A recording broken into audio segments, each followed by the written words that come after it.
سڵاتان لەبێت و ئەو کاتتان باش بینەرانی خۆشەویستی تەلەڤیزیۆنی کۆمەڵە لە خزمەتتان زین بۆ پێشکەشکردنی لێکزانەوەی هەواڵی ئەمڕۆمان. بەیانی دووشەممە 31 گۆڵان پاش چەندین کاتژمێر گەڕان و وەرگرتنی یارمەتی لە وڵاتانی تورکیا و رووسیا سەرنجام لاشێ هلیکۆپتەری سەرۆکۆمار و شاندی یاوەری لە بەرزایەکانی وەرزەقان دۆزرایەوە و مەرگی هەمویان لەلایەن دەوڵەتەوە پشتڕاستکرایەوە. لەو ڕووداوەدا ئێبراهیم ڕەئیسی سەرۆکۆمار، حسین ئەمیر عەبدوڵڵاهیان وەزیری جەرەوەی وڵات، ئاخوند ئال هاشم ئێمام جومعەی تەورێز، مالک ڕەحمەتی ئۆستانداری ئازەربایجانی شەرقی، سەرهەنگێکی سوپای ئەنسارولمەهدی، خەلەبان و یاوەرەکێ هاوڕێ لەگەڵ بەرپرسی بەشی فەنی کوژراون. بۆ زانیاری زیاتر لەسەر ئەم ڕووداوە داوامان لە هاوڕێ ئاکۆ ئەنوەری ئەنجامی کۆمیتەی ناوەندی کۆمەڵە کردووە کە لەم لێکدانەوەی بەشدار بێت و وەڵامی چەند پرسیارمان بێتەوە.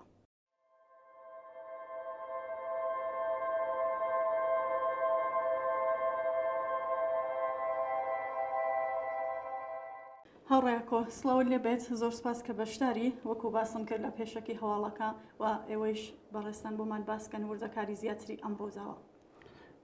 بەڵێ هاوڕێچوان منی سڵاوم هەیە بۆ بینەرانی تەلەڤیزیۆنی کۆمەڵە، هەروەک ئاگادارن ڕووداوەکە بە وردی لە تەلەڤیزیۆنی کۆمەڵە و لە هەواڵەکان و لە زۆربەی هەواڵێرەکانی دنیا لە دوێکەوە سەعات 4 باسی لێ دەکرێت. هەر لە سەرەتای ڕووداوەکە بە ناڕۆشنی و بە ناڕوونی باس لە خودی واقعەکە ئەکرا، تاجەیەک کە تەنانەت ئەوەندە بە ناڕۆنی هەواڵەکان بڵاوە بۆ کە ئەگەری هەبوونی سناریۆیەک لە پشت ئەوە بێت کە دواتر لەلایەن کاربەدەستانی کۆماری ئیسلامیەوە ڕووداوەکە پشتڕاست کراوە و هۆکارەکەی بەهۆی نالەبارەی کەش و هەوا و تەموم مژ و سەعب العبوری مەکانەکە کە شوێنێکی جەنگەڵی و کوێستانیە ئەو ڕووداوە ڕوویداوە و تا ئێستاش لە سەر چۆنیەتی ڕووداوەکە قسە و باس و مشتومڕ هەیە و لەسەری ساغ نەبوونەتەوە چییە لە سەرەتای باسەکە لە ڕووداوەکە باز لەوە کرات کە هەلیکۆپتەرەکە تووشی کێشەی فەنی هاتووە و نیشتۆتەوە ڕئیسی ئێستا لەناو ماشیندایە بەقی ڕێگاکەی بەرەو تەورێز بناو ماشین ئاڕوات، دوایە وتیان بە شێوەیەکی ناخۆش و خەتەرناکن نیشتووەتەوە بەڵام بریندارن، پاشەوە وتیان ناڕوونە. منسووری معاونی ئیجرایی خودی سەرۆکۆمار باسی لەوە کرد کە پەیام هاتووە لەوێ سیگناڵ هاتووە قسەی لەگەڵ یەک دوودانە لە پرسنەلی ناوهەوا پەیماکە کراوە کە دوای ڕووداوەکە بینیمان هەموو دوای ڕووداوەکە هەموو کەسانی سەرنشینانی ناو هەلیکۆپتەرەکە سوتا بوون و بە معنایەک تەواوی ئەو هەواڵانەی کە دوێنێکە لەلایەن کاربەدەستانی کۆماری ئیسلامی و بەرپرسی هیلالی ئەحمەر و معاونی ئیجرایی سەرۆک کۆمار وە سایتەکانی سەر بە سوپای پاساران لەوانە تەسلیم بڵاوە بووە ناواقع بوو و بە شێوەیەک ئەیانویست یا بە معنایەک بۆیان نادۆزراوە ناموتمەین بوون یا ئەیانویست خودی هەواڵەکە لە نیوە شەوە بڵاو بکەنەوانە. ڕووداوەکە ڕوویدا و هەروەک ئێوە خۆشتان لە سەرەتای هەواڵەکە باسان کرد ئەو سەرنشینانە تێداتیا چوون و هەشتمین سەرۆکۆماری ئیسلامی کە ئیبراهیمی ڕەئیسی بێت لەم ڕووداوەدا کوژرا و لەگەڵ باقی شاندیاوەری. هەوڕێ ئاکۆ ئێوە خۆتان باسی ناڕوونی ڕووداوەکەتان کرد، هەڵێ لە هەواڵنێریەکانیش باسی لە وەکو هەڵسێکی سەناریۆ باسیەکەن، ڕای بەڕێستان لەم بارەوە چی ئایا پێتان وایەمە بۆی کە جوابێکی دڵنیاکەرەوە یان بە تاکید بتوانین وەڵام بەم پرسیارە بدەینەوانێ ئەبێ چاوەڕێ بکەین چاوەڕێ بکەین تا بزانین ڕەوتی ڕووداوەکان بەرەو کوێڕات، بەڵام ئەوەی کە هەیە و ئەوەی کە لە پێشوشا باسمان لەوە کردوە هەبوونی کێشە لە نێوان کاربەدەستانی ڕەژیم و لەوانە ئوسولگەرەکانیشەوە لەوانە خودی ڕئیسیشە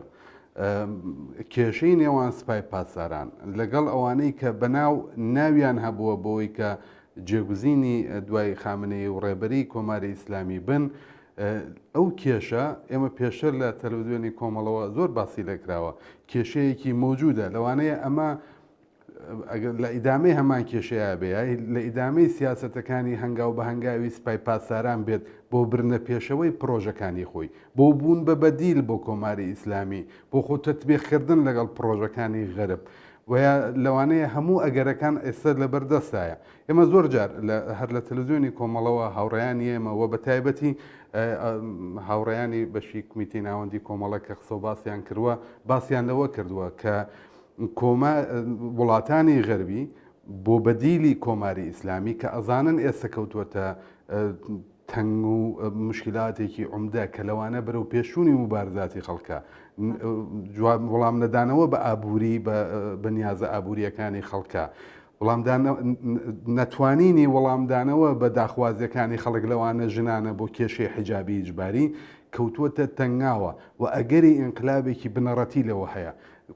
غەربیش ئەمەی ناوێت غەرب ئێوێ بەدیلی کۆماری ئیسلامی لە ناو سوپای پاسارانە بدۆزێتەوە. سوپای پاسارانیش بۆ ئەوەی کە خۆی تەطبیق بدا لەگەڵ سیاسەتەکانی وڵاتانی غەربی بۆەوەی کە خۆی هەماهەنگ کات لەگەڵ داخوازیەکانیان و بۆەوەی بێتە بەدیل بۆ کۆماری ئیسلامی و بە تایبەت بۆ مەرجعیەتی شیعە لە ئێران هەنگاوەکانی ئەبێتە پێش. ئەگەری ئەوە هەیە کە لابردن و حەزبی ڕئیسی و شاندی یاوەریشی کە لەگەڵ یابوون یەکێک لە هەنگاوەکانی سوپای پاسداران بێ. ئەمە ئەگەر و احتمالە ئەمە ناتوانێت ئەمە تەحلیلە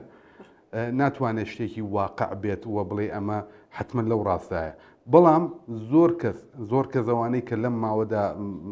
تاقیبی سیاسەتەکانی کۆماری ئیسلامیەکەن تاقیبی کێشە ناوخۆیەکانی ناو باڵەکانی ڕژیمەکەن لەبەرەی ئیسلاحخوازەوە هەتا توندڕەوەکانی ناو سوپای پاسداران هەتا مەراجعی تەقلیدی شیعە کە لەوێ کاربەدەستن و لە ڕاستیەوانە خامنەی ئەگەری ئەوە لێدەن کە ئەمە سناریۆیەک بێت و ئەمە حەزوی فیزیکی بێت لەلایەن سوپای پاسدارانەوە کە بیانەوێ ڕێگە خۆشکەن بۆ بەدیلێکی تر لە دوای خامنەی بۆ ڕێبەری کۆماری ئیسلامی چونکە ڕئیسی یەکێک لە ئەلتەرناتیوە بەرجەستەکان و ئیتفاقاً قەویش بوو بۆ جێگوزینی دوای خامنەی. زۆر سپاس کاکۆ. دوای مەرگی ئیبراهیم ڕئیسی سەرۆکۆمار بەپێی یاسا کێ بێتە سەرۆکۆماری ئێران؟ کاتێک مەرگی لە ناکاوی سەرۆکۆماری ڕووەدا بە دوایەوەدا چیە بێت؟ بەپێی یاساکانی کۆماری ئیسلامی باسیەکەین وە لەوانەیە لە زۆر بەی وڵاتانی دنیاش ئاوا بێت. معاونی ئەوڵەکەی کە ئێستا محەممەدی مخبریە و هەر ئەمڕۆژ حتممە لە هەواڵەکان نادێت بە دەستوری خامنەی جێنشینی موقەتی ڕئیسیە بێت لە ئیدارەکردنی دەوڵەتە. ئەم جێنشینە بەپێی یاسای کۆماری ئیسلامی ئەوڵە نەبێ موافقەتی خامنەی لەسەر بێت شخصی ئەوڵی ڕاهبەر. ئەگەر خۆی لەگەڵ ئەوە هەیەتە بوایە محەممەدی مخبری و یا تووشی نەخۆشی ببووە یا بە هەر دلیلێ توانای ئیدارەکردنی دەوڵەتی بە کاتی موقەت نەبووایە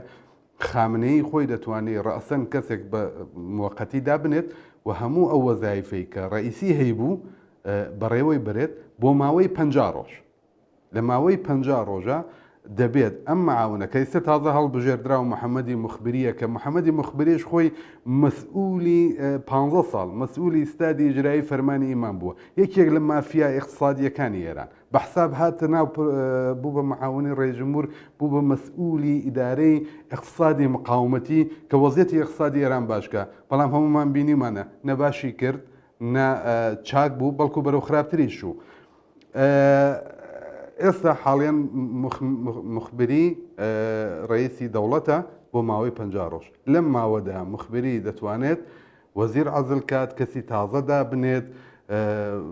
بەڵام مەجلس ناتوانێت کەسێک لە وەزیرەکانی لەم ماوەدا ئیستیزاحکە. ئەمە یاساهایەکن کە کۆماری ئیسلامیەتی پاشان شۆڕایەک دروستکە لەم شۆڕایە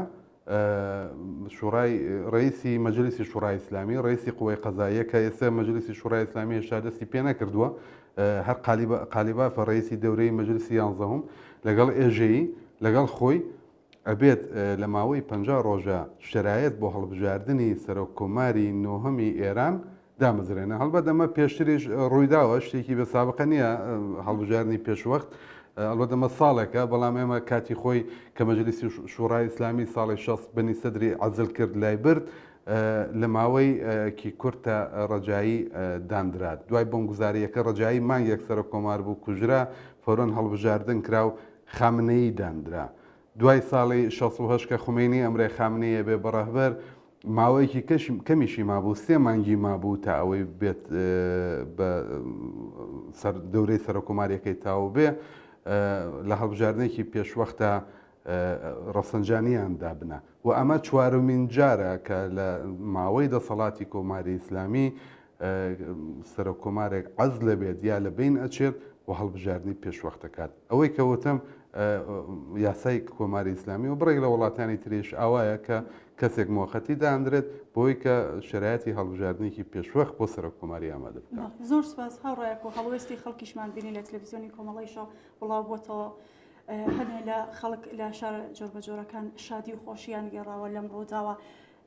بڕوای بەڕێستان هەڵوێستی خەڵک لە ئێستا و لە جەهاتوودا نسبەت بەم ڕۆداوە دەبێت. هەڵوێستی عمومی خەڵک بە تایبەت بە نسبەت ڕئیسی کە بە عوزبی هەیئەتی مەرگ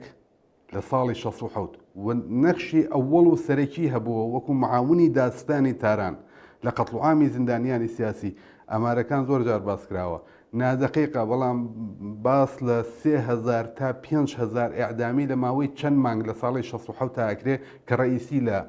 سەردەمداریەوە بووە دایکان و بنەماڵی تەوایەوانە ماون لە ئابان مانگی 1970 کە ڕئیسی بە دەستوری خامنەی بوو بە ڕئیسی قووەی قەزاییە لە خوێن ڕشتنی ئەوانە و لە ئیعدام و بەدواداچوونی خەڵکانێک کە بازداشتکران دوای ئەوە دوای ئابانی 1970 ڕئیسی نەخشی ئەوەڵی بووە بە معنای واقعی جەلادی ساڵەکانی 1960 پێناسەیەکی شیاو بوو بۆ ڕئیسی خەڵک بەمە خۆشحاڵن لە جەرایانی کەوتنە خوارەوەی هەواپەیمای ئۆکراینیە ڕئیسی یەکێک لەوانە بوو کە هەم پاپۆشی دانا بۆ ئەوەی کە ئەم حادثەیە بە شتێکی ئیتفاقی لە قەڵم بدا هەم ئەوەشی کە معتەرز بوو بە نسبەتەوە بانکهێشتی کرد زۆر لە بنەماڵی قوربانیانی ئەو حادثەی خسە ناو دادگا و مەحاکمەی کردن و لەبەرەوەی ئاعترازیان کرد ڕئیسی کەسێکی خۆشناو نییە لە ناو کۆمەڵانی خەڵکە نەک تەنیا خۆشناو نییە بە جەلادەی ناسن بۆیە خەڵک خۆشحاڵن بەوەی کە جەلادێکی ئاوا بەم شێوە ئەوە زۆر کەس پێی وایە کە کاشکی بمایە لە ناو مێزی لەسەر مێزی مەحاکمەی خەڵکی تاوانەکانیان پێبووترایە و لە دادگایەکی عادڵانەی خەڵکیدا مەحاکمەی هەموو جەنایەتەکانی پێشی بکردایە بەڵام بەوجودی ئەوەش شێوازی مردنەکەی وەها بوو کە دڵی خەڵکی خۆش کرد هەر لە دوێشەوە خۆتان باسان کرد لە میدیاکان و لە ویددیوانەی کە بڵاو بەتۆ لە شارە جۆرەکانی ئێران و کوردستان خەڵک شادی و خۆشی دەرەبڕن ئاتەشبازیەکەن بە معنایەک وە خۆشحاڵن لەوەی کە جەلادێک بەو شێوەیە وازی لە دەسەڵات هێنا و زۆر کەس هیوادارن کە هەموو بتوانن هەموو کار بەدەستانی کۆماری ئیسلامی و بەتای بەدەوانەی کە نەخشیان لە جەنایەتەکانە بووە وتم لە سەرەتا وتم ڕئیسی و نەیری و شوشتەری و مستەفای پور محەممەدی و ئەمانە هەمووی جوزی هەیئەتی مەرگ بوون لەوانەیە خەڵکانی ئەوانەی بە تایبەت قوربانیانی ساڵی 1960 هەمووی ئارەزووی مەرگی هاوشێوە بکەن بۆ ئەم جەلادانە بە تایبەت بۆ جەلادەکانی دەهەی 1960 واوە هەڵوێستی خەڵک بۆ داهاتوو چیە بێت درێژە بە خەبات درێژە بە مبارزە ڕووداوەکان نازانین چی بەسەر دێت دوای ڕئیسی بەڵام کۆماری ئیسلامی دەتوانێت ئەمە مهندسی بکات کەسێکی تر دابنێت جەلادێکی تر بخاتە جێگەی و درێژە بە دەسەڵاتی خۆی بدات ئەوەی کە ئەرک و وەزیفەی خەڵک لە ئێستایە محکەمکردنی سەفی مبارزاتی خۆیانە دڵخۆش بین بەوەی کە جەلادێک لە بینەچێت لەناو خۆیانە زۆر کەسیان حەزف کرد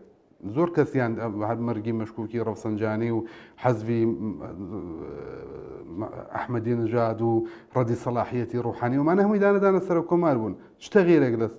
جەرایانی سەرۆک کۆماری لە ئێران ڕوویدا ئەوەی کە ئێستا لێرە ئەسڵا بێ وزانین کە کێشەیەکی زۆر جدی لە ناو باڵەکانی ڕژیم بەتایبەت لە ناو سوپای پاساران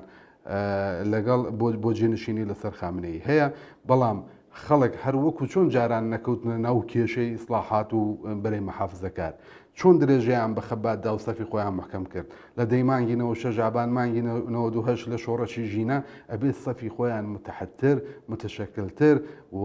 هەموو باڵەکانی ڕەژیم بۆ ئەوان محکوم بە نەمانن لە ڕێگەی سەفی مبارزاتی خەڵکەوانێ ئەوەی کە وەزیفە و هەڵوێستی داهاتوی خەڵکەوەیە کە ئەبێ مبارزاتی خۆیان مستحکەمترکەن محکەمترکەن متشەکلترکەن تا نەمانی ئەژگاری کۆماری ئیسلامی و هەموو ڕئیسیەکان و هەموو کاربەدەستانی جەلادی کۆماری ئیسلامی زۆر سپاس بۆ بەشداریتان زۆر سپاس بۆ ئێوەش بەڵێ عزیزان و بینەرانی خۆشەویست گەیشتنە کۆتایی لێکدانەوەی هەواڵی ئەمڕۆمان سەرنجتان بۆ بینینی درێژە بەرنامەکانی تەلەڤیزیۆنی کۆمەڵە ڕادەکەش.